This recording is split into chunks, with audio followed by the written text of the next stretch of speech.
Kim Prepper. Here. David Henson. Here. Ronnie Maines. Here. Jason Payne. Here. Jenna Smith. Here. All right, I call the Williamstown Special City Council meeting to order. I request that all guests please sign in if you have not done so already. At this time, would you care to stand as Councilor Henson leads us in a word of prayer? Lord, Heavenly Father, we thank you for this evening. Lord, we thank you for this beautiful day that you gave us today, Lord. And we ask that your blessing upon this meeting and to guide us through this meeting, Lord. And as we make decisions and regarding the city of Williamstown, we ask your guidance and we ask for your knowledge and wisdom. In Jesus' name I pray, amen. Please remain standing as we say the Pledge of Allegiance. I pledge allegiance to the flag of the United States of America and to the republic for which it stands, one nation, under God, indivisible, with liberty and justice for all. You may be seated.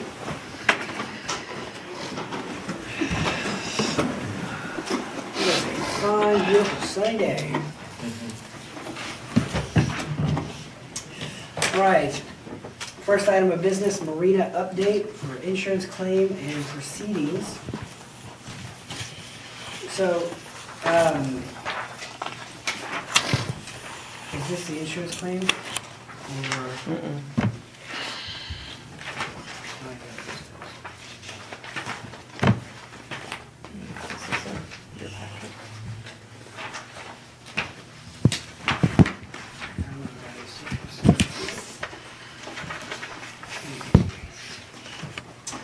All right, so Attorney Wickman had reached out to Chavez regarding the status of the dock rebuild.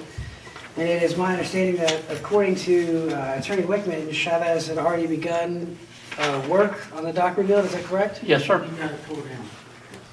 Okay. So he's gotten it tore down. And he said he's got ordering some pipe. Okay. You say ordering some what? Some pipe. I'll just. Okay. Okay, so actually, I'm gonna hand this out too, if you don't mind. The insurance really is sort of a thing of a couple of meetings ago. It's really all taken care of. There was a question where Chavez called us and said that you were asking about permits and being able to get started. Those were issued in January.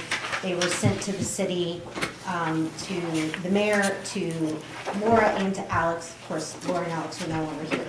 All of that was sent. The demo permits, the building permits, it was all sent in January. They couldn't be located, so I've provided you a copy, and I did re-email them to the mayor as well. So, and I have another copy here if anybody needs it. I brought it with me. So I'm not sure what the questions are about the insurance, but we're well on our way to getting rebuilt finally. So on the building and dock portion, not the gas line portion of the dock. Correct. Ms. Clifton, have we received the check from the insurance company covering the bill? Okay, so, and it is in progress, so everything should be good there. Any questions regarding the rebuild? So we did receive a check from the insurance? Yes, sir. Oh. Okay, so I'm going to go ahead and pass this out really quick. This was sent to me. Randy sent it to me. It was some questions. I'm not sure if you, I'm wanting to say probably Mid-Valley, do you want to about the gas line. Okay. It's the same thing we already got here. Pardon me? I think it's the same paper we've got here. Possibly, yeah. I might just have printed differently. So after the February 3rd meeting, we were under the impression that this was going into the paper with the scope of work that was given back in September. That did not happen. Sometime between that meeting and the next couple of days, there was the decision to get somebody else involved. Absolutely, everybody's prerogative to do that. But there was some questions that came back about the tanks and the structure of the lines and what have you that exists and the email came back, I'm assuming this is from M&M, and Brandy asked me to review it. Of course, this is not my wheelhouse, I don't install gas lines for a living, so I don't really know what I'm looking at. We sent it to Growl, which is the other company that will probably end up putting in a bid for the replacement of these lines when we actually do get the bid proposal into the paper. So the understanding of what's there, Growl is pretty familiar with it because they have maintained it for years. M&M is presumptuously doing their best to try and figure this out, so there was a line of questions. There's certain things that stood out to us that, don't need to be here. For example, I don't think we want to remove all of the existing line. That would require pretty much tearing up the majority of the restaurant to do, and would be very, very costly.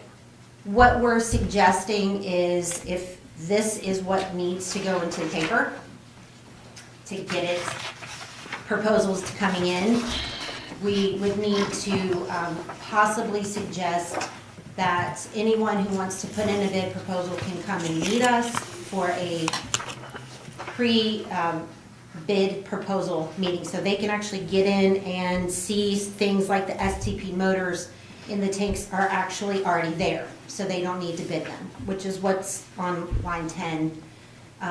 Things like the flexible piping to, be installed. The dock doesn't move, so there really shouldn't need to be any flexible piping. However, if they want to bid it that way, if they want to line item it, every company can line item what's here, and then whoever the council and the mayor pick, we can go from there. We don't care who does the work. We've said that from the very beginning. We just need it in the paper so we can get this project going.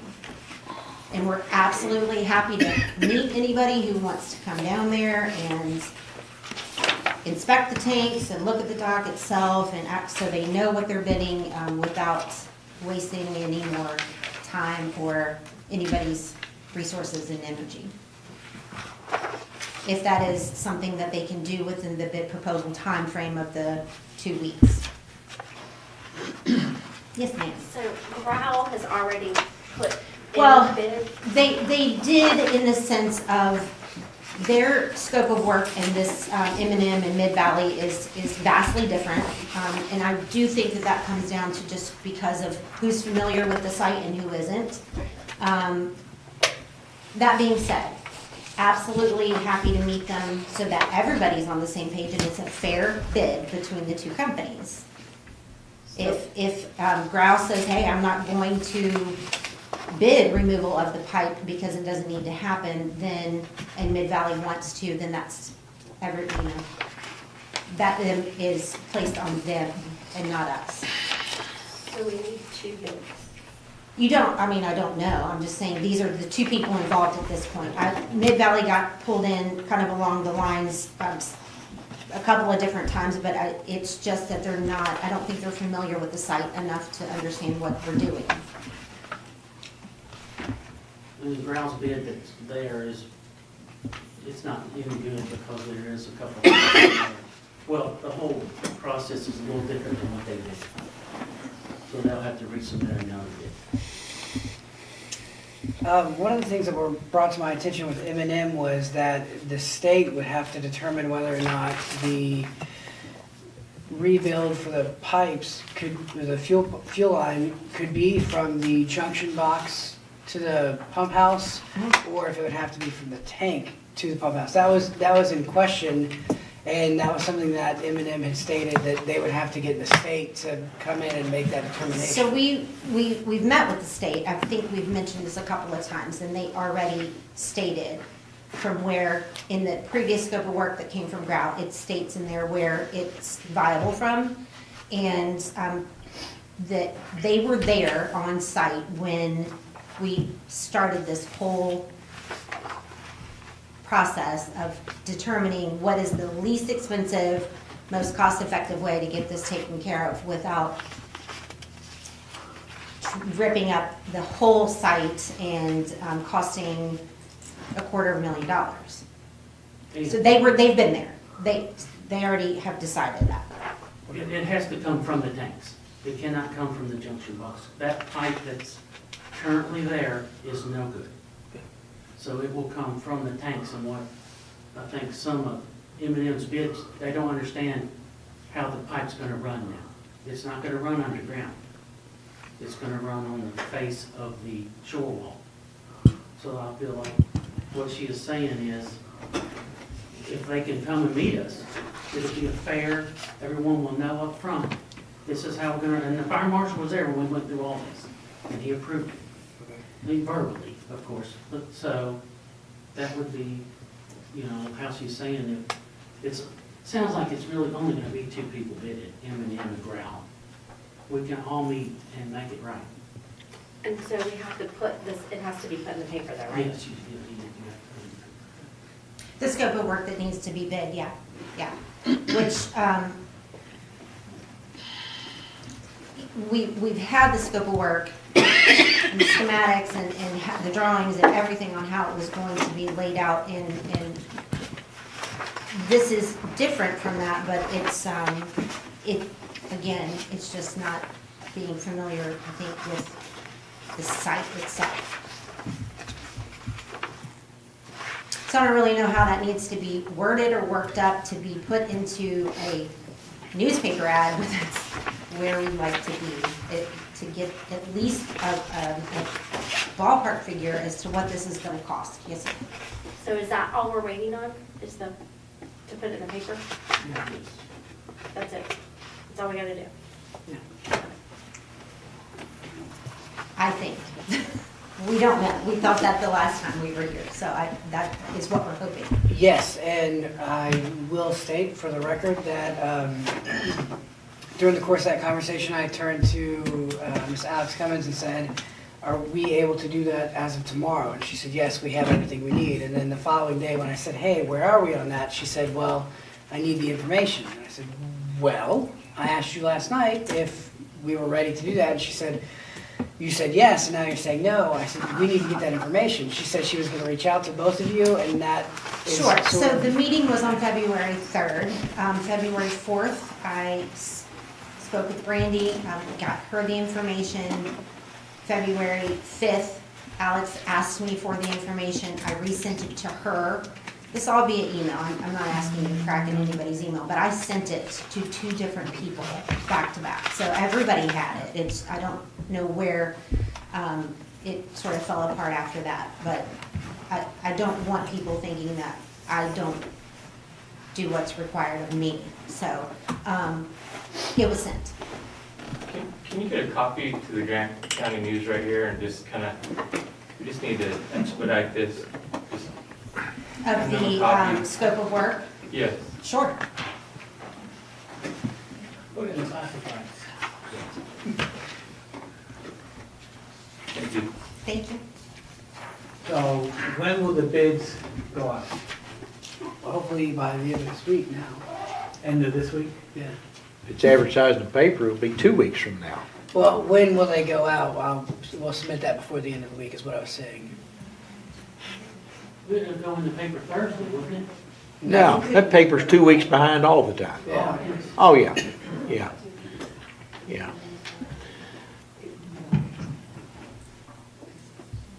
So if it's okay with you, I will have a bid proposal ready to submit by the end of this week. So what's your bid proposal going to consist of? Are you talking about a bid proposal to build a building and build a dock and do the fuel No, this is lines? strictly for fuel lines. Just fuel lines? Yeah, which is why last time when you were asking the question, I was saying my research and focus has only been on fuel lines. Well, you gotta remember, this has only been going on for 9 months now, and you're no closer to having the dock put up, let alone a fuel line, so that's my question. We have, Kim, and I can give this to you as well if you'd like a copy of it. once the insurance proceeds came in, we had the ability to go ahead and get the contractors, there's a handful of them, because they all specialize in different things, to get them started. Yeah, we have this copy here. Okay, all right, so, they have begun that process. So what is your progress now down there other than the dock's gone? We have materials coming. That's it? And that's it, yeah. All right, so the next step from what I'm seeing here, away from the fuel lines. So I'm trying to determine every step Sure. that I want to understand that's finally getting done. My understanding is the next thing is it going to be is the piping that Mr. Chavez is Right. wanting to put in. Yes, sir. The piping should be delivered as So, soon as tomorrow. all right, so all this piping that he's putting in, I see an invoice here for $30,634. The, It should be 29,600. yeah, I think you might have another copy there. It was reduced. So it's down 1,000. Yeah, To get it under 30. yeah, 29,634. right. So on this, what we're looking at here, now that it's 29,634, he's got the dock pipes, the angle for the framing, the dock platform, angle for the framing. I don't see a line item here for labor. Is this just material only? Material and labor, $29,634. Well, this invoice doesn't break that out. That's my concern why, this is a material list only. No, yeah, I don't know how he wrote it up necessarily, but his is, Chavez was, for two separate things. One was the demolition. Correct. And then the other was he's going to do the, dock, Right. not, the dock and the decking, yeah, All right. yeah. So So this is included. it's all inclusive, it's all inclusive, yeah. It's all inclusive. There isn't anything that should go above and beyond the insurance proceeds at all. And we will have it rebuilt and ready. Hopefully ready for business, we'll see. We've got a couple of 2 months. Hey, Brooke, can we get an updated invoice where this is 29,000? Yeah, this, Because I don't want to be. yeah, breaking I the can rules. send that out.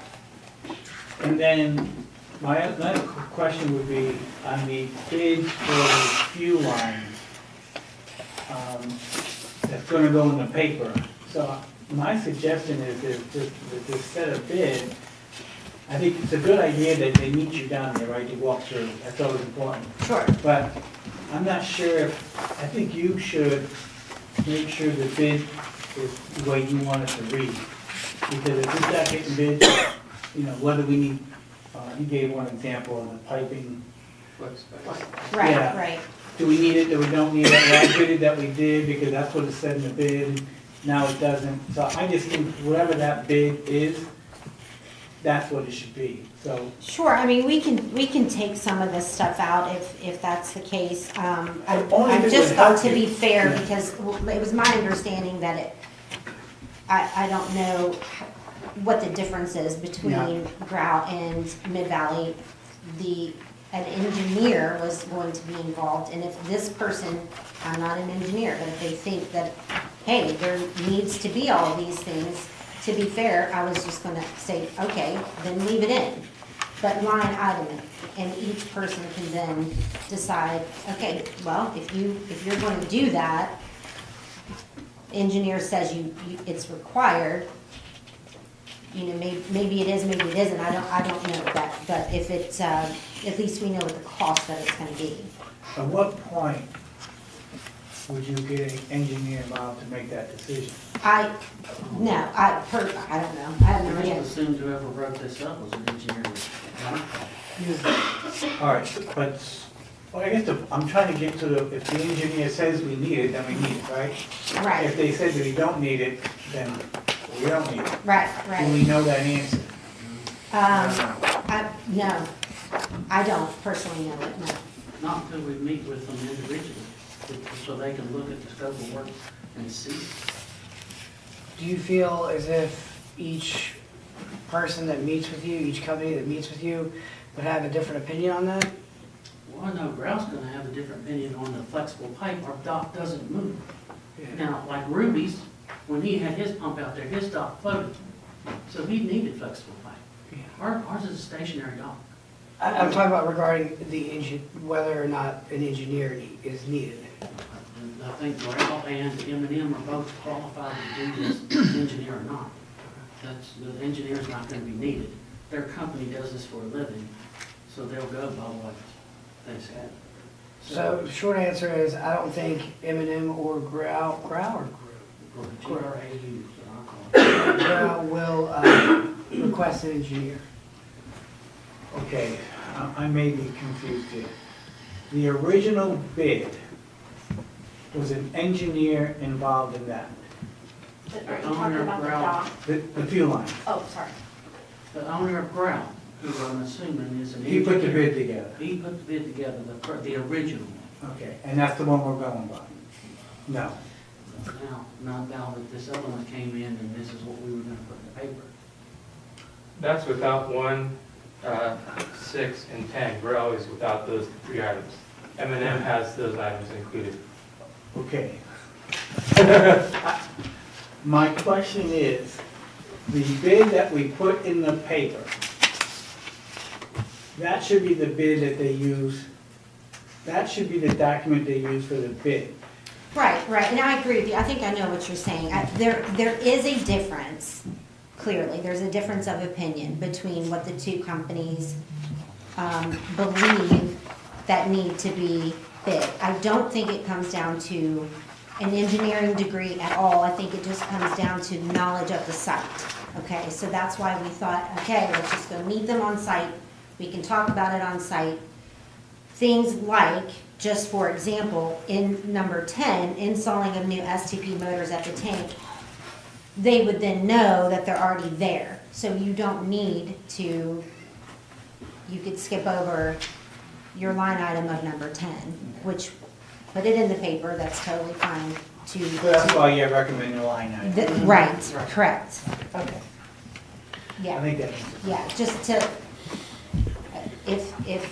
just to save on time, it's written, it's ready to go, it is a different scope of work, it is a little different. But to be fair, if we met them there and they could have more of an understanding, then you'll have 2 very fair bids at least, because I do know that Grau is interested in putting in a bid, and Mid-Valley looks invested at this point, it sounds like they may want to as well. At least it would be apples to apples, you know, yeah. Mark, you had mentioned a little bit ago that you had an engineer look at this, is that correct in your statement? M&M, No, you had an engineer, you said that a while ago. Did you have an engineer look and review this, yes or no? no. Okay, They, M&M said that they would have their engineers kind of review what they have determined and then provide that information back to me. So, I mean, the engineer did not personally speak with me, but that was one of the things that the gentleman that I spoke with said, you know, we're going to take this back, have our engineers review it. okay. So, Do you recall how much the check was from the insurance company? 60,000, is that correct? Around 60 and some change? Okay, because, you know, I was looking at these numbers here, and of course, I've come up with 62,476 if everything is provided in this paperwork. Well, once I get you an updated one, it should be like 61. Okay, It was, the updated portion of this, Kim, was sent to the insurance, and if I'm not mistaken, that's exactly what they wrote the check for. okay. That's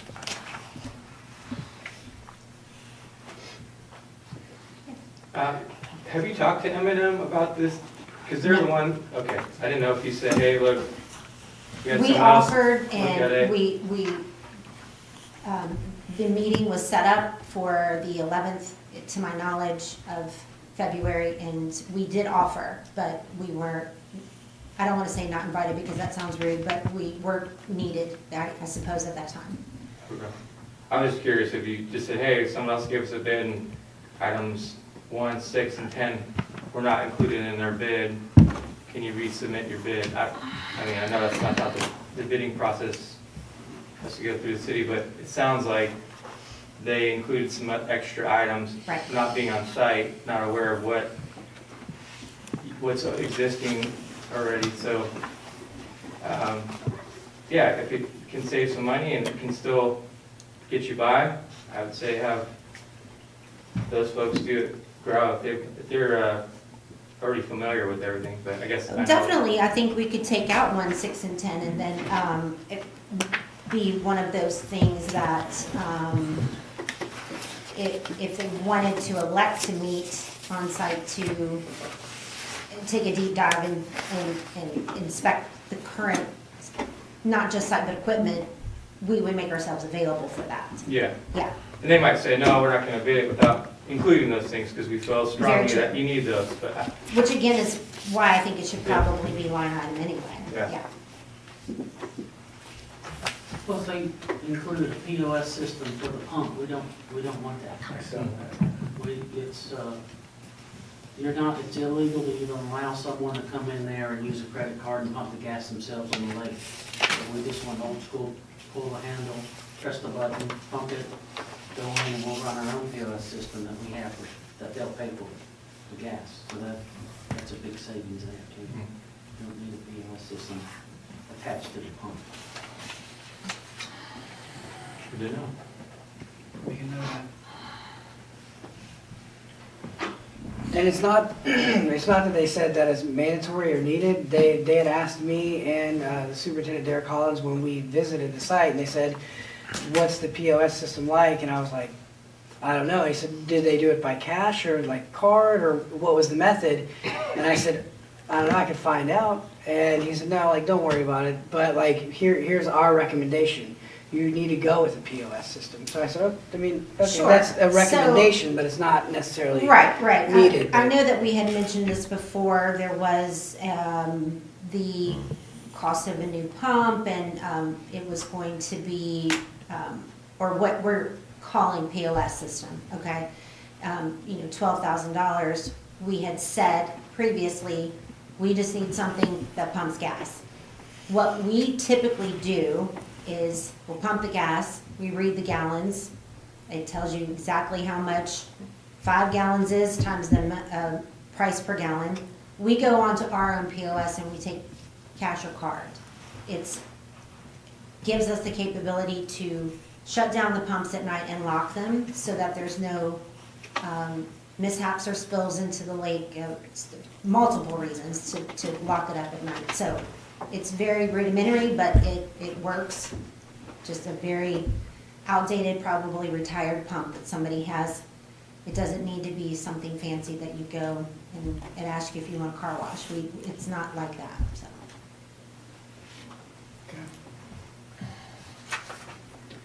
Any additional questions?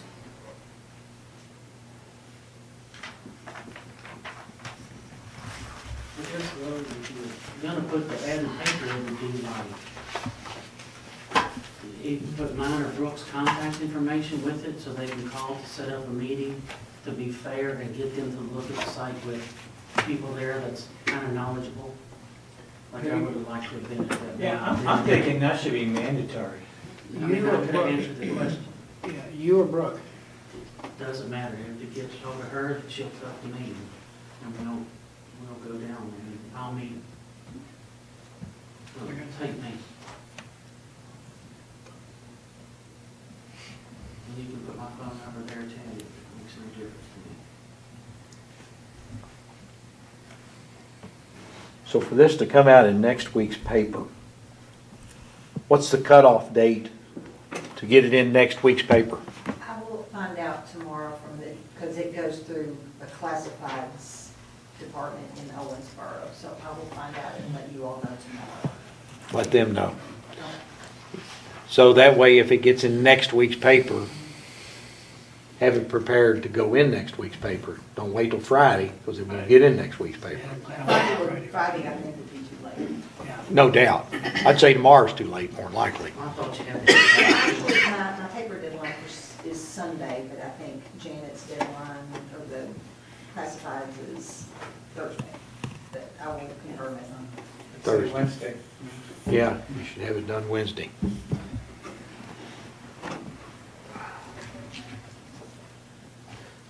Does anybody else have any more questions for me? Thank you, Paula. Appreciate it. Thank you for your patience. We're almost there.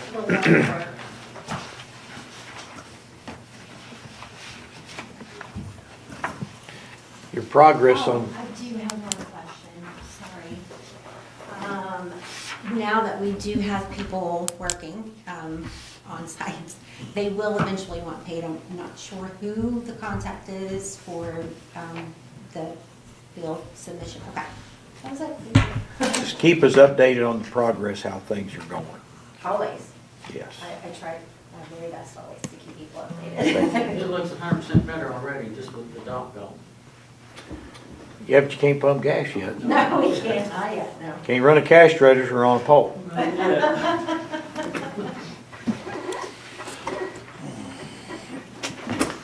Okay, moving forward, discussion and replacement of planning and zoning administrator.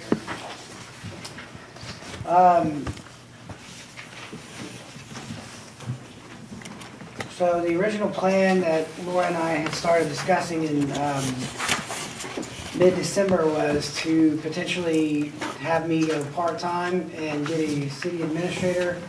That was something I discussed with council. That's something that was thoroughly discussed and reviewed, well thought out. But given the nature of what's going on now, I don't think now would be a good time to do that. So that is no longer part of the focus.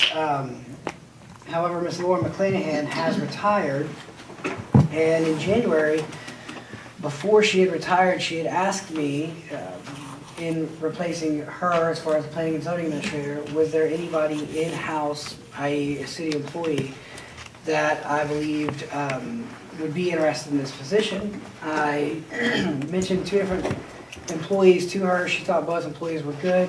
So I spent some time with each employee individually and discussed with them to see if they were even interested in doing this maybe in an interim basis or potentially interim and then long-term. With the first employee, they were very grateful but asked that I give them some time to think it over and discuss things with their family. And about a week later, the employee came back and said that was very appreciative of the consideration but was not interested in that position.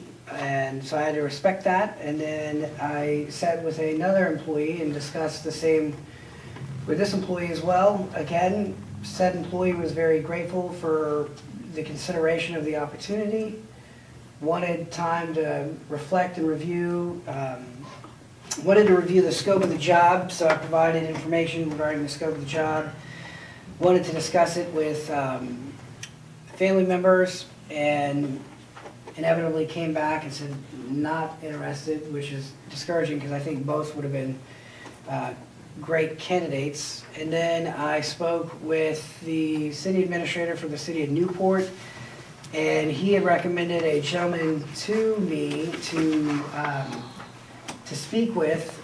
He was a former planning and zoning administrator from Newport. He left to do his own business, and while this gentleman would not be interested in coming to work for the city full-time, he would entertain the idea of doing this on an interim basis until we were able to hire a new planning and zoning administrator. And I was supposed to speak with him the following week. I could not get a hold of him that whole week. Tried to reach out to the city administrator for the city of Newport, was unable to get a hold of him as well. And then that following week, I was down in Frankfurt, and I happened to run into the city commissioner for Newport, who was a friend of mine, and he introduced me to the city administrator, who introduced me to the guy that they had just hired, and said, this is the guy that we had recommended for you, but we decided to hire him into a different position, so he no longer was available, which is very discouraging as well.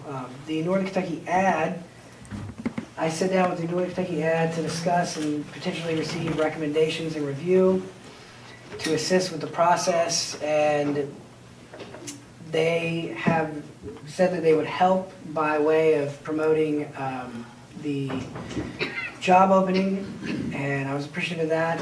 And I got a text over the weekend saying that a member of the Northern Kentucky ad had reached out to a friend who did this for the city of Covington for some years and would be interested in doing this on an interim type thing. I have not heard back from this individual yet either.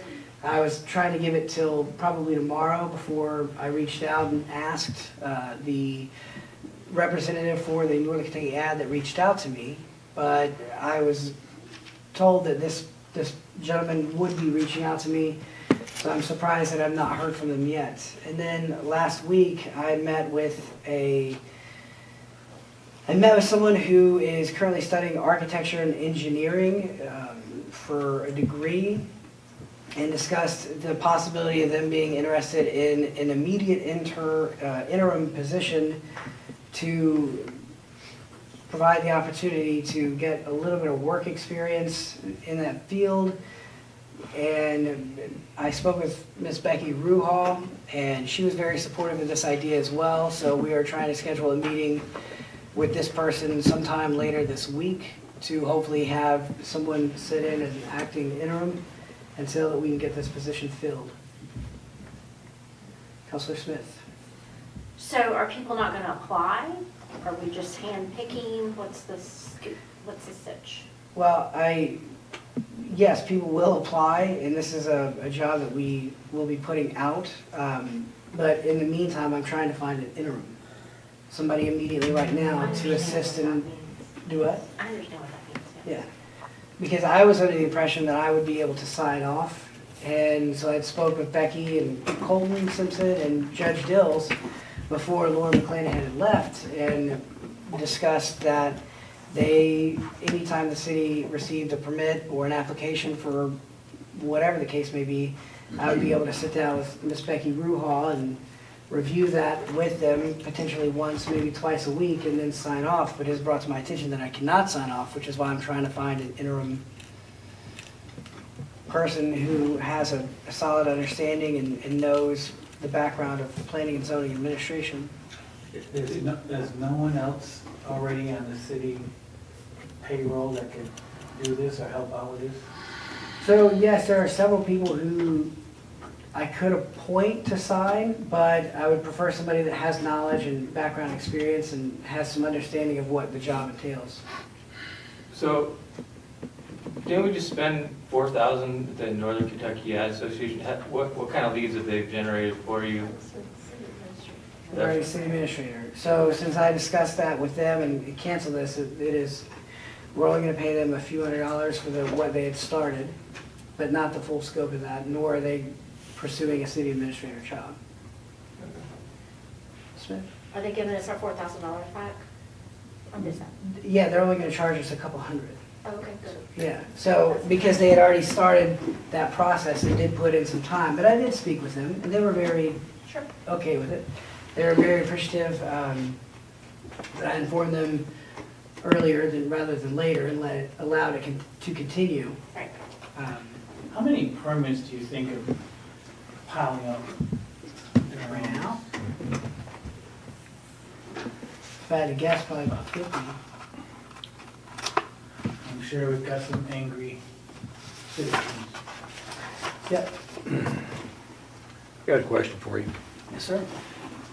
I think what we need to do here tonight on this planning and zoning administrator, I spoke with one of the employees today who is willing, and he has the knowledge and the skill to do this on an interim basis, to give you time to get this advertised in the proper places, to find a planning and zoning administrator, to get some resumes in here, get it advertised, put it out here for not only everyone that you can get to fill this position, or at least put an application in. That includes city employees, if they're interested, as well as the public out here.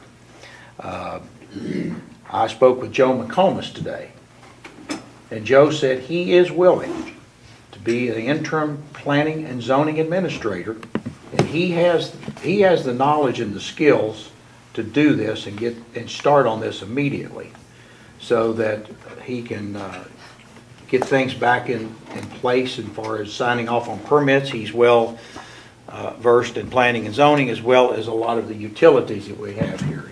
He's kind of worked in all roles of that. And so, but like I said, his conversation was good with myself and him, and it's a matter of asking the man to come in and do it. I think, and he can do it. So that way, this all these permits that have been here can get them signed, get things moving back in a proper perspective. I'm sure that Miss Brandy can probably help him along if she's got all of them there to give to Mr. McComas. And that way, it's giving you some time, whether it takes 30, 60, or 90 days to get a person here that we're all comfortable with, that's familiar with the job, and that will also give time for the clerk's office to get the financials in order, so we all know exactly how much money will be spent or needed to hire this additional person. So I'm putting it out here tonight so we can at least discuss Mr. McComas, and I'm just putting it out here for the council, and that way they can talk about it. I think it's a great idea. Agreed. Get somebody who knows the town, he knows the permit process, he knows, to me, everything that he would need to know, especially on a term basis. May I ask you a question? Yeah, you can ask anything you want. Thank you. Did you say you spoke with him today? I did. I spoke with him last week. He specifically about the planning and zoning, and he made a joke, and I said, "Is this something you'd be interested in?" And he was like, "I don't know, maybe." But he did not seem very interested. So not that I didn't consider him. He and I had a conversation very similar to the one you and I are having now, and he didn't seem as if he was that interested. So I will speak with him tomorrow. Well, you can speak to him tomorrow, or if you need a motion put on the floor that we approve to get him in as an interim basis, we'll do that tonight. Because you need to have this done sooner than later. Yeah, I don't disagree. I don't know that I need a motion. I will entertain a yay or nay, if that's okay. Well, we can do a yay or nay, or I'm going to put it on the floor. I make a motion that you consider him as an interim planning and zoning administrator, and we vote on it, because I think, from what I understand and read, you need the approval of council for this position. It's not a non-elected position, though. You will need it. When Laura became planning and zoning administrator, the mayor recommended it, the council approved it, and we moved forward. Yeah, I'm not against it. I was just, I didn't, because I did read the non-elected positions, and I didn't see planning and zoning, which is why I was asking. It's there. Okay. There's a motion on the floor by Councilor Crupper to appoint Joe McComas as the interim acting planning and zoning administrator. Do I have a second? I'll second it. Seconded by Councilor Maines. Roll call. John Coleman. Yes. Kim Prepper. Yes. David Henson. Yes, and Brandy, he's gonna need your help too, just to show him what, everything is, and. If I need to include that, I did mention that a moment ago, to have Brandy to be familiar with that. Yes. Ronnie Maines. Yes. Jason Payne. Yes. Jenna Smith. Yes. All right, motion carries. Very much.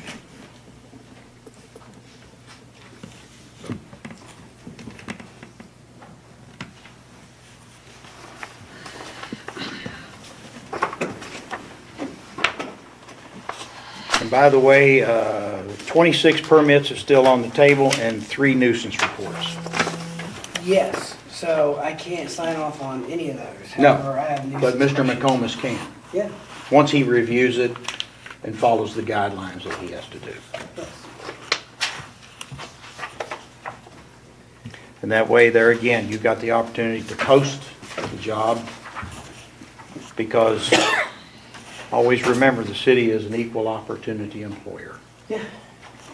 It was never about not posting it, it was just about trying to find somebody to serve as interim until. Well, we have it now. And I failed to mention in my review of people that I reached out to, KLC is starting a program for people who are retired that may be able to come in and act as an interim. However, when I reached out to the lady that is in charge of that, she said that they're working on it. It's not functioning yet. So I was very encouraged and discouraged there that at some point in the future, albeit not right now, but there'll be an opportunity to have an immediate interim position with KLC.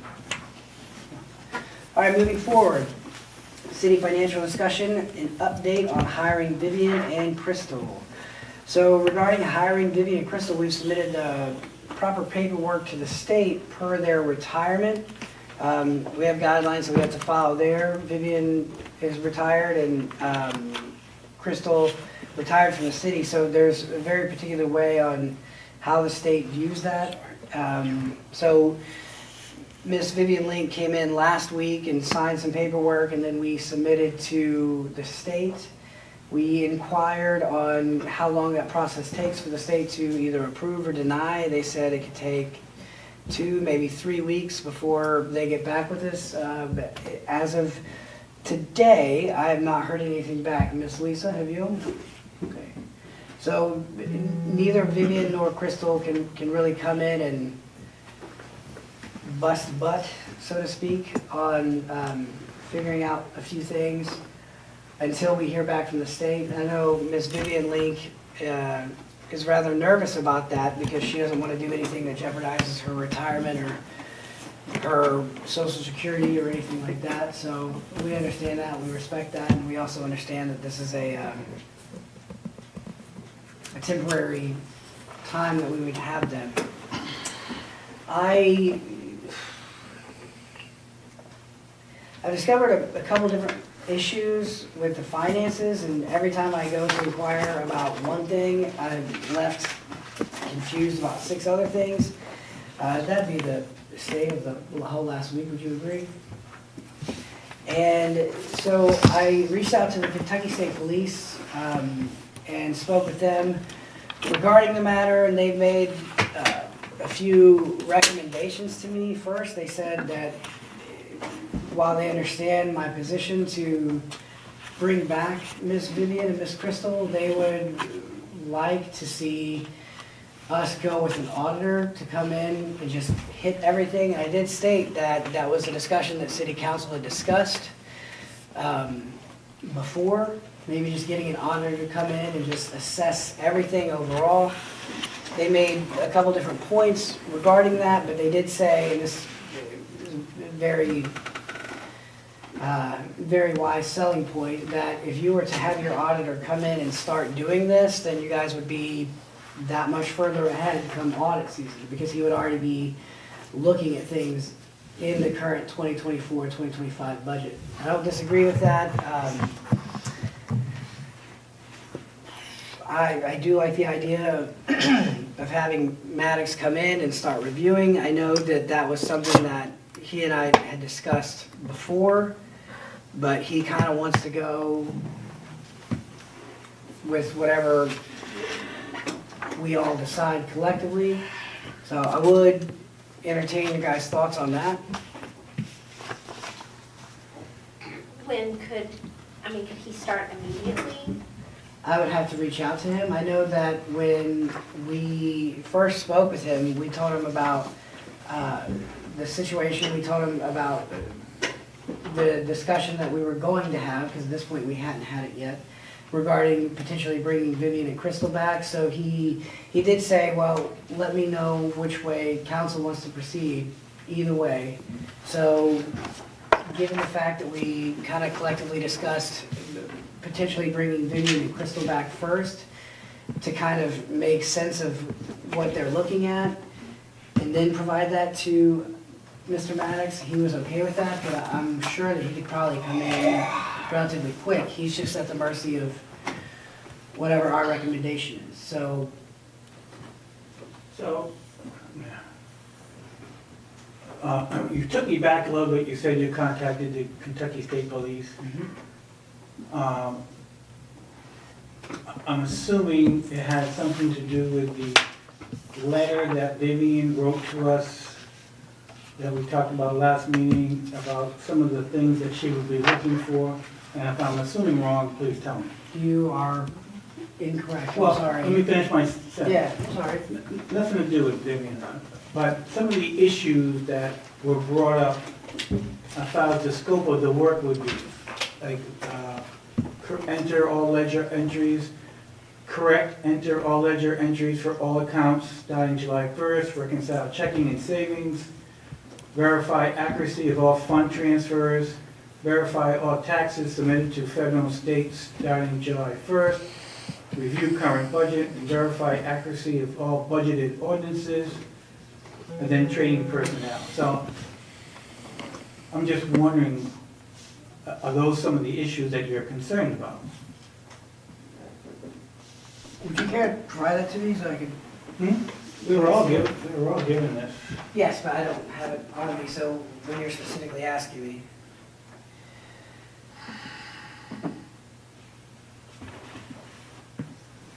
Yeah, I mean, yes, that's part of it, but it's not the full scope. That's just one aspect of it. It's a very minute aspect of it, but I assume if you've contacted the Kentucky State Police, do you feel like there's obviously been some illegal activity? yes. Okay. And that's my thing, I don't want to assume, but also it is very difficult to proceed when you put somebody in a position and it's somebody you trust and things are not as they should have been. Then there are issues that keep presenting themselves, and it got to a point where I said, like, I would like to sit down with the Kentucky State Police and determine where to go and how to handle this.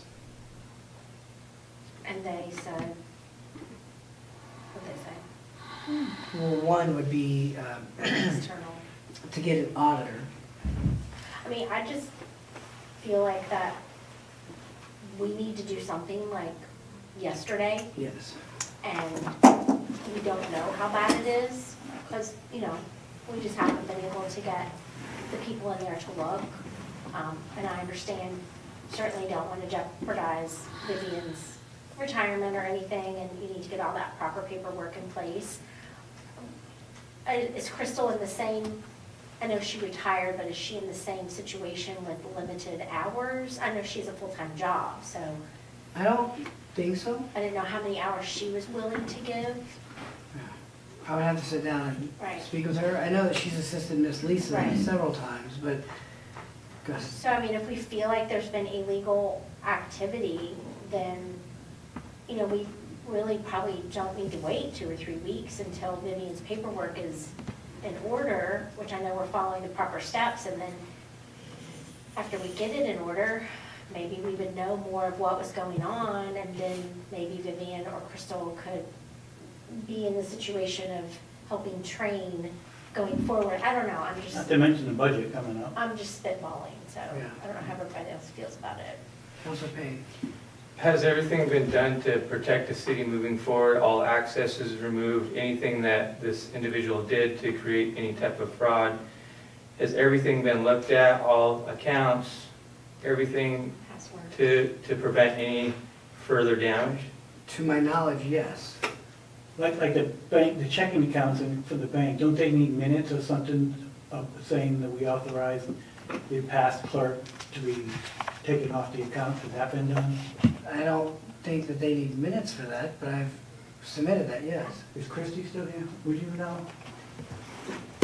Minutes to the bank is always good. We do that for our auditors. So you can send a letter to Fort Bank, but to get them to make a motion and take the past clerk off any accounts, they need that too.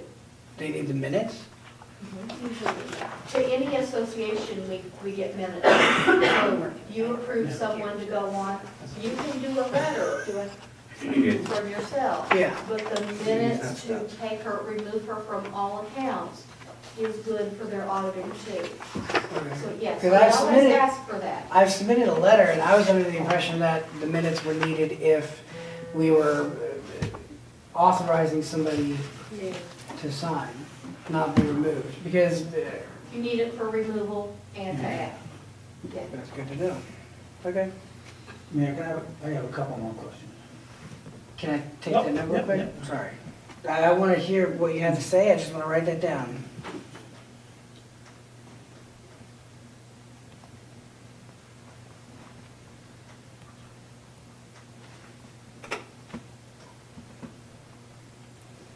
Yes, sir.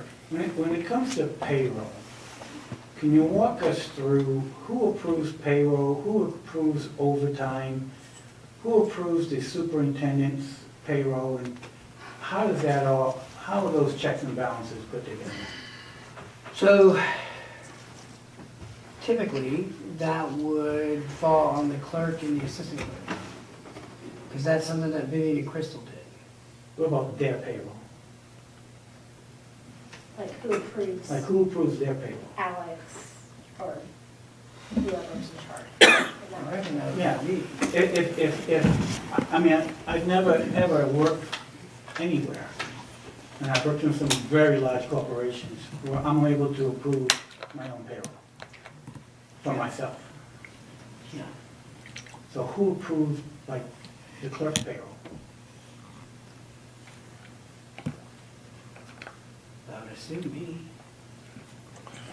I've Are never you been asked that asking us question. or telling us? Because I'm questioning, you know, payroll, overtime, is the payroll, is the overtime, who approves that? And is it documented?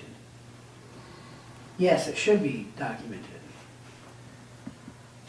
But I'm not sure. So that if in the this previous case- clerk had payroll, you've documented where you had overtime, you've documented where you approved it? I signed off on checks, if that's what you're asking. No. I mean, I don't know. Is it electronic? I mean, like, I Yeah, do it's payroll for certain employees in our system, and I actually went in this morning and looked and reviewed and approved these people, and it will show in the system that I approved it. Yeah, Not myself, of course, but and then it was approved. yes. So But is that what you But do? someone else would approve yours, correct? Jeannie? Yes. Yes, someone else would approve. So who, like, is that what you do? How does it work? So, that's an interesting question. When, there were times where I would receive an email that says, Superintendent so-and-so has requested time off. I would go in to approve that time off or deny, and I wouldn't deny because, you know, they have time off, they have vacation. And it would not be there. So I questioned that and I asked Vivian and Crystal and they said, well, that's something we just typically take care of. So I was like, okay. So the same with the overtime, that was something that they would just take care of typically, so that I never had to worry about it until a situation like this. But for themselves, like Vivian and Crystal approved their own payroll?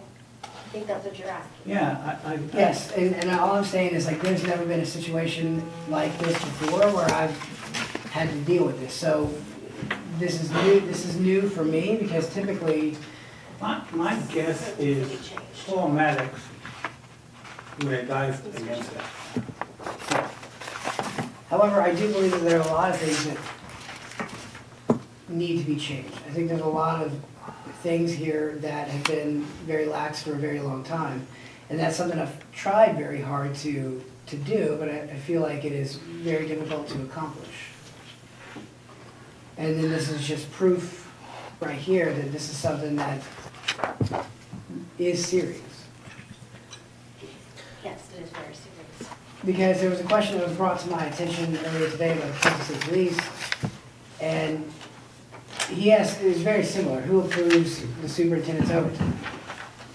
And I said, you know, it would be the clerk, and he said, but then you would sign off on it. I said, yes. He said, so ultimately this falls on you. I'm like, yes, it does. However, if there's one employee that is not allowed by statute, or not statute, sorry, but by ordinance, to not receive overtime, I would assume that employee has not received overtime. I'm confused.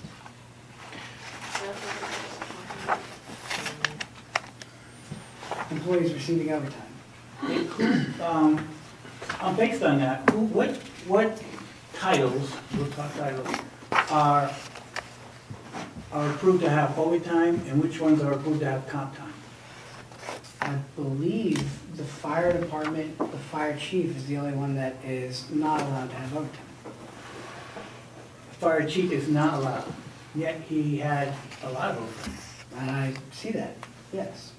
Who approved his payroll? That would be the clerk. However, while I am aware that, yes, I sign off on these things, I'm trusting that if you're in a position to do overtime, and you know that somebody's not supposed to be getting overtime, I shouldn't have to worry if you're undermining me and giving somebody overtime hours without my knowledge. You shouldn't, you're right, but Here we are. here we are. Yeah. So from what you've said so far listening to this, so when all the employees and all the departments turn in their weekly pay, you don't review overtime at all? You just sign an executive order and move it forward? Is that what you do? Yes, because I assumed, and again, that's an assumption, I'm aware, but based off of working with Vivian and Crystal, Let's stop at Vivian Crystal. Let's talk about what we're trying to unwind. yes. So, in the last 6 months, you really never reviewed overtime in any department? Is that what I'm hearing you say? I would with the water department, the police department, and the street department. But I was under the impression that there was no other offices that were getting mass overtime hours. What is, Okay. I don't mean to interrupt, go ahead. I'm finished. I've seen enough here what's been provided tonight that What is is disturbing. the policy on the amount of overtime that's acceptable, percentage-wise? That is a Kim Cropper question. Do you happen to know that number off the top of your head? Uh, I don't know that there is a cap of overtime. Well, you can Well, I don't say expect, cap. I mean, every industry has a standard of overtime that they accept or not accept. So if it's 2%, 3%, yeah, we live with that because people call out, or we're busy in this area. But if you're at 40 or 50%, that's a problem, we need to hire people. So you use all these metrics to decide. But I'm wondering, is there a standard, or are you aware, even with the percentage of overtime that we have in Williamstown? Am I aware of there being a standard? Anything. How much overtime did we have last week, percentage-wise? don't have a clue. I would say probably a little bit of water and sewer, I'm talking percentage. probably 5% or less. Your phone call to state police was warranted. I mean, I'm just wondering, what was the dollar amount that concerned you to call the police? I mean, I'm just interested in how much you think that the city's at a loss for.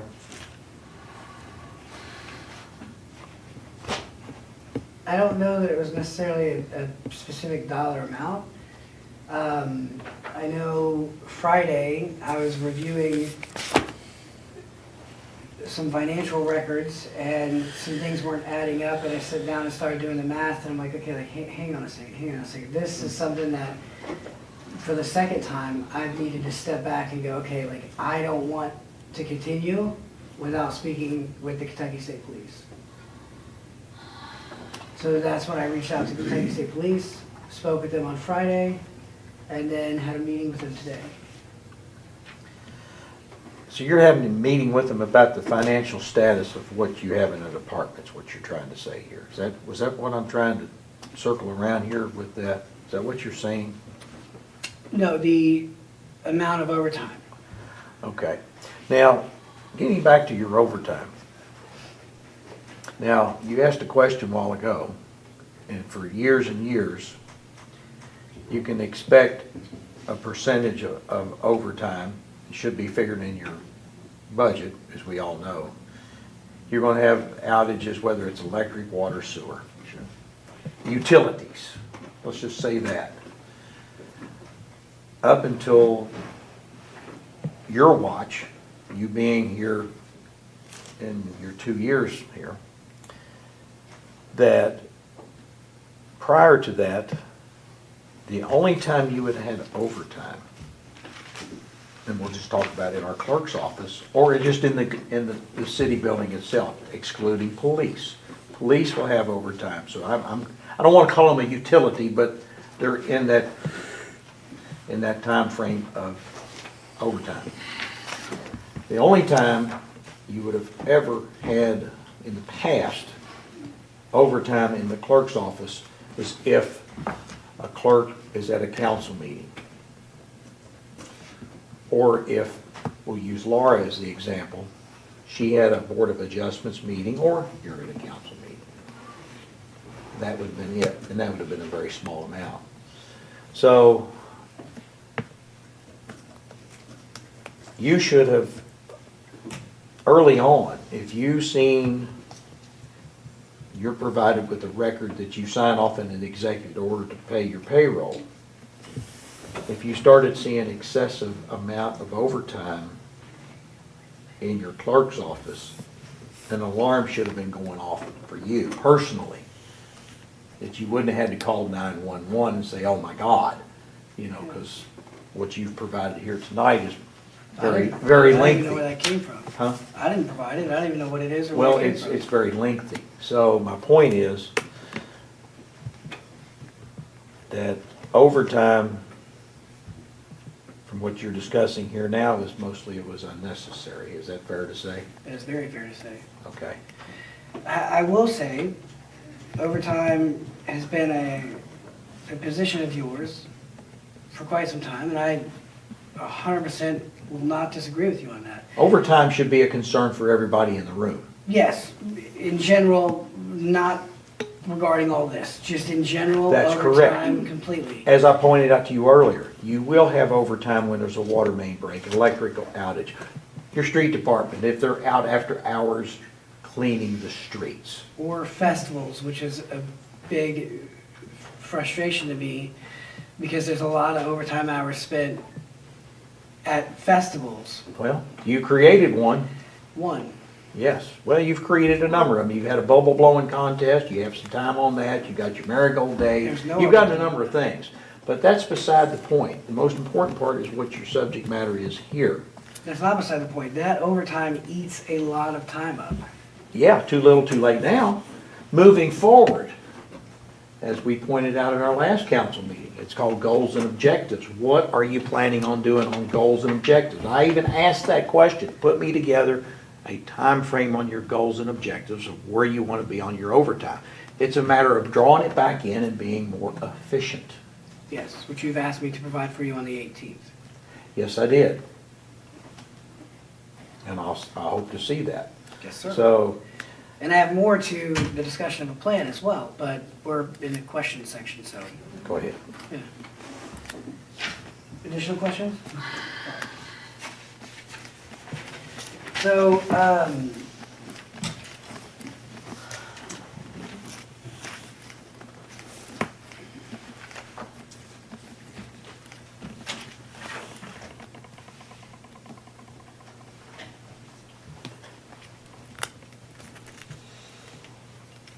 one thing that I think needs to happen, and this is something that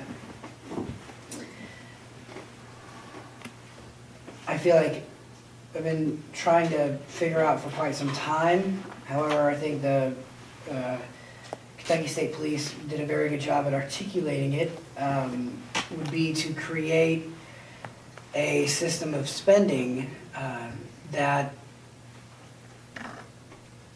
allows for any employee to be held to a higher standard and be held very responsible. There is a situation that happened last year, and the Kentucky State Police have been in this office many times reviewing information.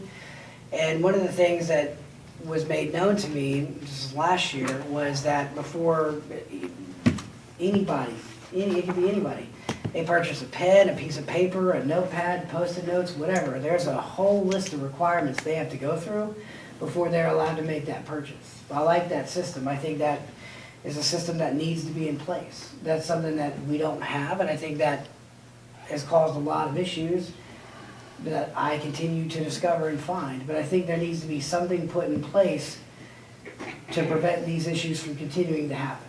And there needs to be a system of people being held accountable and ensure that a situation that we are in never happens again.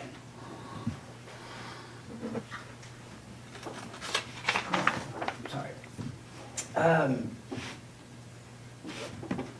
Further, I want to make a recommendation to council, and I will bring this to you guys soon, but I would like for the upcoming budget to be the current budget that we are under now, with a couple different exceptions and things like that. I know that we have bills and loans and things like that, and especially with the USG water solution, the contracts and things will need to be sort of updated and tweaked, but overall, I would like to remain and try this budget that we were in from 2024, 2025 to 2026, 2025, 2026. I think the idea of the budget was good. I think that there were some issues that came up that nobody anticipated. However, I would still like to try and see what we do regarding the budget that we're currently in. I know that there were some things that were taken off, such as salt. I would like to put those back. So a few things I would like to include or update based off of the way we've spent money this year, so we don't have to have a ton of budget amendments. But regarding budget amendments, that's something I want to present to the council as well. Being given that you're under a line item budget, it states that no money shall be spent unless therefore allocated or appropriated. Now, how is money allocated and appropriated? Through council by ordinance. How does an ordinance work? Well, it has to have a first reading, a second reading. It's not effective until publication. So my question to council is, how many budget amendments have we had since July 1st, 2024?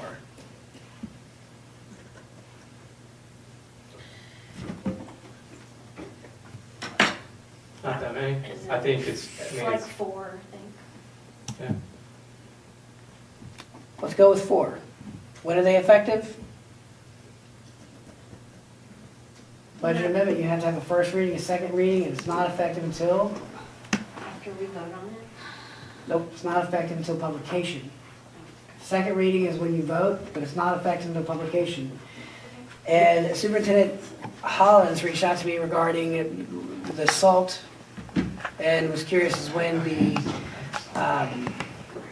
effective date would be for that latest budget amendment, because he has salt he has to purchase.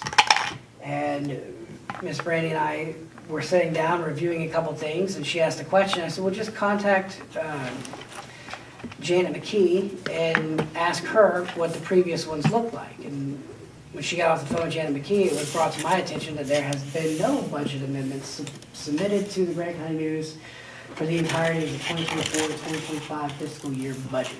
I've never seen one advertised in the paper yet. Who's supposed to submit them? Mm-hmm. A very good question. It's just magic. I don't know. Mark, you should have overseen that. It goes right to the top. Yeah, I sign off on it. It's No, supposed to- you should have seen it. You should have watched for that. Now, when you amend the budget, there's been two occasions that when you wanted to amend the budget, you should have collectively put all that information together into one budget amendment. I noticed that back in December. Okay. That, you had 2 council meetings, then decided 2 council meetings, wait a minute, we're gonna do another one. Now, using salt as an example, we've had a little more winter than we normally have. That's a given. Yeah. But now, in some of the other items where money was not so much there, let's say it that way, that Vivian and Crystal and Lisa and the entire team there is going to get that turned around, so you know where you're at on that number that you thought you had, and maybe it's there and maybe it's not. Yeah. But when you genuinely get the number back on track, the odds of you amending the budget, hopefully before, shouldn't have to do it anymore, hopefully, Yeah. until you have a brand-new budget, maybe by July 1. Typically, a superintendent will bring something to my attention and request to have a budget amendment brought before the legislative body. But I never did see it ever advertised in the paper, So- to answer your question. I want to make sure I heard correctly. So all the budget amendments that we did, adding to the budget line item, by statute or by ordinance, it's supposed to go into the paper, is that correct? Yes, And it never happened. correct. This just gets better and better. I know, right? On your comment about processes put in place regarding purchasing things, stuff like that, that's your job.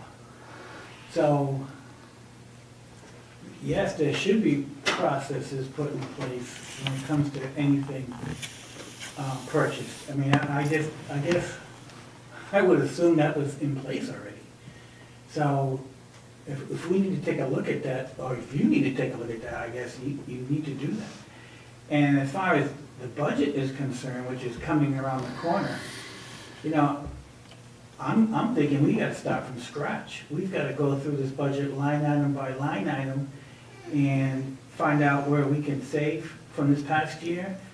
So I am not for just taking the budget and saying, okay, let's do it again with a couple tweaks. I'm for starting with base zero and building it, which is, I think, is the proper way to build a budget. Yes, however, typically the way I go off the budget is how those lines have looked and reflected in the past. And we should certainly take that all in consideration, but again, I would like to see us do a zero-based budget and just start from scratch and try to save the town some money or put the money in the areas that we know we're gonna need it. All I can do is propose a budget. The legislative body has that authority Yeah. to do that. So that's your recommendation, that's fine with me. Consider paid. I'm trying to understand, are you saying that you would like to be off a line item budget? Is that what is that why you brought this, notify us about putting it in the paper? Is that what this is coming down to, or why did you even bring up the line item budget? Because I think that helps keep you accountable, keeps the budget accountable. You were cited in the paper a couple weeks ago that it's a great way for accountability. I was surprised to see that in the paper, actually, because I'm not sure that you're really in favor of line item budgets, so that might need to be redacted. No, But- no, that's fine, keep it, I don't care. Here's. But are you saying Can that I- you want to be on the I know- line item yeah, I budget, know or what are you you're saying, asking. Can are I answer you? you? Yes. Two things. One, I'm not against the line item budget. I've never been against a line item budget. I've always said and petitioned that it makes it difficult if money has to be moved one way or the other. We have to have a first reading, a second reading, and then it's not effective until publication if we make a budget amendment. I'm just saying, all my stance for the line item budget is it makes it a little bit more difficult to do. And I brought that up because it's not effective in the publication, and I'm finding out, albeit if you knew that, I wish you would have told me, but I'm finding out that none of the line item budgets, or none of the amendments that we have passed from July 1st until now have ever been placed in the Grant County News. And that's an issue that I've just uncovered. Okay. Is there any other issues that we should know about?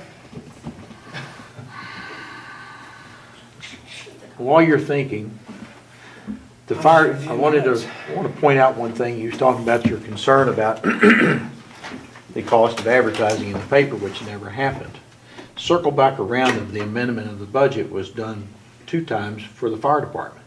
You had a loan, and you had to move it around for the loan that you got from the Kentucky Fire Commission. Also, the police needed some funding on a grant.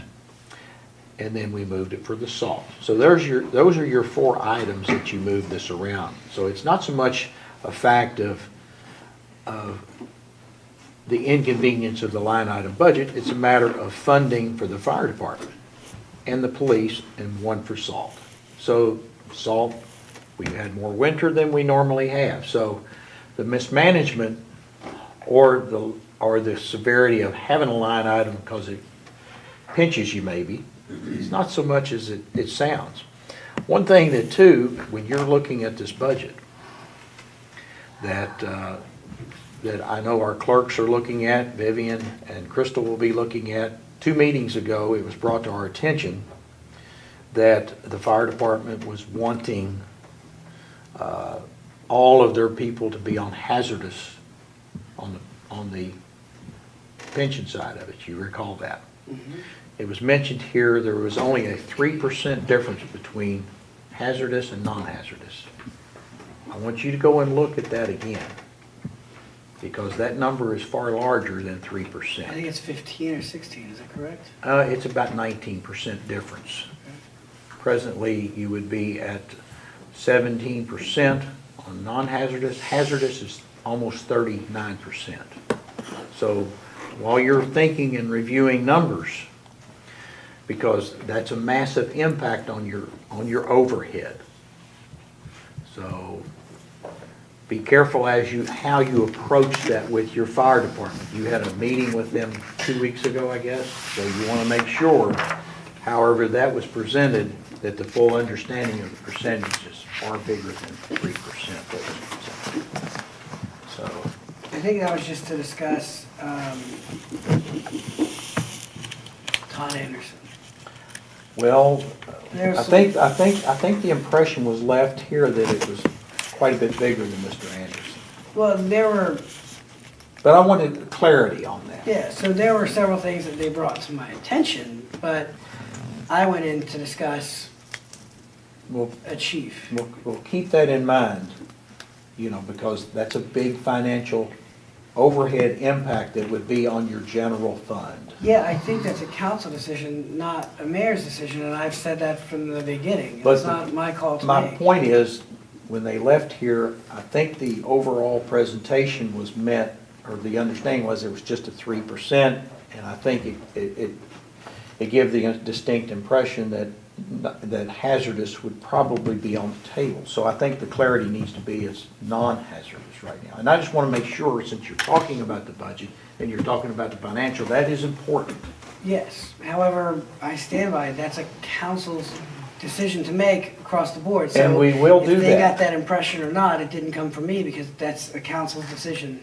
But it was put out there and you agree, you thought it was 3, and numbers are a lot of numbers. You got a lot of numbers going on. I'm not saying in a disrespectful way, but it's just something that you need to have up front and attention to. It has been my understanding since before I took office that the stance of the city of Williamstown is for the fire department to not have hazardous pay, because it was vastly too expensive to do. Correct. I've never challenged that, but that is also a council decision to make. If somebody wants to come here and ask the council for anything, their superintendent, we see that all the time. It's council's decision to say yes or no to whatever they're asking for financially. Circle back around, we was left with the impression it was a 3% spread. Yeah, I don't disagree with you, Okay. but I never said anything to them one way or the other.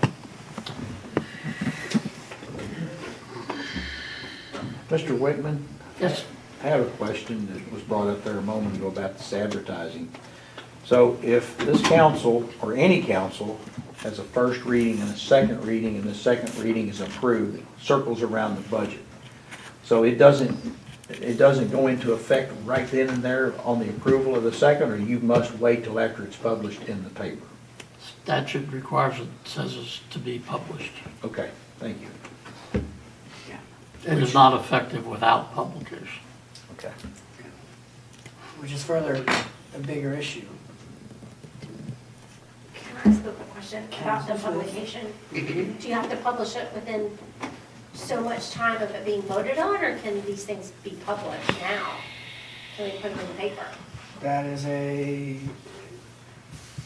I would assume that at the next publication, it would have the most up-to-date, accurate budget, even though they all haven't been published. The most accurate one would be the most accurate.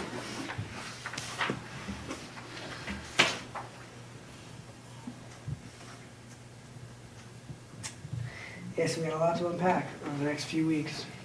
Are you gonna go ahead and schedule an audit then with Maddox, or do you have a recommendation, or does anybody else have a recommendation for this audit?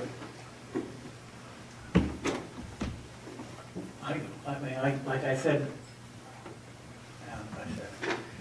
but I did contact a accounting firm who would be happy to come in and do a forensic audit. They would charge $100 an hour for the main person to be in here. The second person that they would do, their assistant, or whatever they call it, would be $75 an hour. They could start after March 15th, and after talking to them, they feel they could have it completed by the end of April. And that would be accounts payable, accounts receivable, payroll, everything to do with the clerk/treasurer's office. I would strongly recommend, whether it's them or anybody, that we get an independent audit in here from top to bottom and find out just where the heck we are. Would you recommend Paul Maddox doing that? You said, Here's my issue with Paul Maddox, and here's my issue with,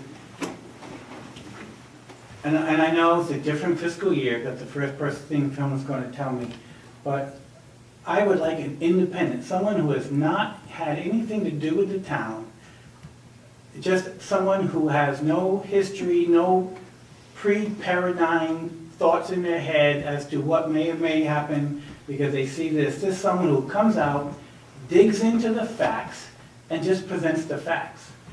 And then let the council, the mayor, decide what to do with the facts. That's my recommendation. One person. I had thought about contacting the office of the Kentucky Attorney General and seeing if they would assist with providing somebody to do just that. However, I decided to reach out to the Kentucky State Police first to see what their recommendation would be, and they said that's something that I could do. I'm not against that, but ultimately, we did not budget for a second audit for this year, so that's a council decision. Are we still having Miss Vivian Lake and Miss Crystal Fryman continuing to work with our clerk's office? We still are doing that? Well, see, that's the thing. Depending on how costly this can get, it would be one or the other, I believe. Okay, But I know at our just- last meeting, we talked about both of them. Yeah, my 2 cents, Kim, is we probably need both. Okay. Because to me, Vivian, Crystal, now, they do have knowledge and they have that information, which I think in some aspect is valuable. To help Lisa, to prepare the budget, to go forward with how things are going from forward, or even to explain maybe some things in the past, and for training purposes, right? So I think there's 2 mutually exclusive situations here. So I would, and look, it's a lot of money, so I understand that too. But I can see where both situations are being used. I don't disagree with Councilor Henson. That's why in the beginning I said I'm not against whatever council wants to do. Hire an auditor, hire Paul back, Vivian Crystal. It's ultimately a council decision on how they want to proceed with this. I don't disagree. I think an audit needs to be done. I think we need to start immediately. I can't help it. We're at the mercy of the state retirement system to determine whether or not Vivian and Crystal, I'm assuming Crystal would have no issues, but specifically with Vivian and her retirement coming back. But at the end of the day, we need to move forward and quickly. I agree with Dave. I think a forensic audit from an outside company, somebody new, would be great. And also feel that having Vivian and Crystal come back would be good for for everything moving forward. So, Counselor Maines? I agree with them. I mean, we don't need to be coming back 3 or 4 weeks or a month, and it needs to be straightened out now. I mean, Yeah. it's a problem. We need to see where we're at, and, because you're right. I mean, because you bring somebody in that don't know, they know how to do the paperwork. They don't know the history of everything, and with Vivian and Crystal here, they can help them, and the other clerks. I mean, it's, Plus, I believe she needs help in that office anyway. yeah, They can use the help. So, again, my question is, I don't disagree with the legislative body's decision or input, but where are we funding this from? We could, Because we're still in a line item budget, and I've tried so hard, despite the mess we're in, to follow this line item budget to a T. all this, the money for the CDs, I'm just throwing this out there because, and it's not my idea, so I heard it already today. The CDs that we're talking about getting, we can put in and we can borrow off them. And still get the interest, or interest would come in pay for some of this. So I think that is a possible revenue. Did you ever sign the CD yet? Okay, well, you don't have to worry about that. No, but we're still under a line item budget, which means I can't spend this money until it's been allocated and appropriated. So we gotta figure out, Get a cost first, get an estimate, and get back to us as soon as you can. I mean, let us know what the forensic audit's gonna cost, and then what Vivian and Crystal are gonna cost, so we know exactly what it's gonna cost, and then, But there's money in the budget for payroll, right? correct. So that's, you have, it's budgeted, you don't need a budget amendment for that. No. And, That's just a matter of putting those two back in the payroll system under That's the right. clerk's office, that what you're now missing in a full-time clerk is gonna oversight what Ms. Lincoln and Ms. Fryman are gonna get, so it's not a matter of amending the budget there. You've got funds for that. And the audit as well, right? Because, I mean, Ms. Vivian can only work 19 hours a month, so. Well, she's gonna be an employee back in that general fund. But your audit, you should have a line item there that shows money for auditing purposes. yeah, or contractual services, Yes, you have both there, yeah, so. and that should cover it. It's a matter of looking, have Lisa, tomorrow, would you please look and see what funds you currently would have under your contractual services, and under Mr. Maddox would fall under the auditing fees. See how much you have left in those two line items. And then by our next meeting, or if we have one next week, or when we have one, oh, we're planning on having one next week. good. So, Lisa, you'll have that number for us, please. Thanks. And maybe by that time, Mr. Henson, you can find out how much the auditor would charge, get Yep. a general scope on that? I'll check that out tomorrow. Good. Would you care to provide via email the name of the company? I'll give you the name and contact person. Thank you. So Vivian and Crystal are still on board to help with this. They're on board, they're waiting to hear back from the state, which hopefully will be either sometime this week or next, at latest. Yeah.